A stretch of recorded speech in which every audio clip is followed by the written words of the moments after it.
Buongiorno a tutti e benvenuti a una nuova puntata di Pillole di Napoletano.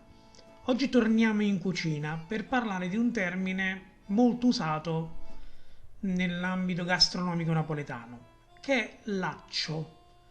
Con il termine accio si indica il sedano. L'origine del termine deriva dal latino apium, che indica proprio il sedano. Questo termine mostra una ricorrente corruzione da parte del napoletano della doppia C e della doppia P. Per esempio, seppia diventa secc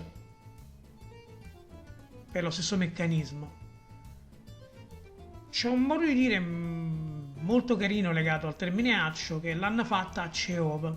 L'hanno ridotto accio e uova, sedano e uova. Che si indica con questo termine una persona che è stata massacrata di botte.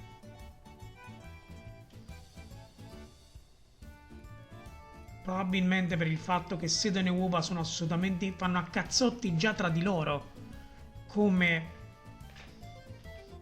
alimenti, nel senso che proprio fanno a pugni tra di loro e quindi dal contesto idiomatico è passato al contesto fisico. Io personalmente l'accio non lo sopporto, mai sopportato il sedano, mai piaciuto, lo so.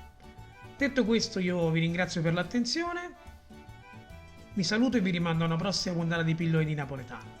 E come si dice sempre a Napoli, ciao Brim!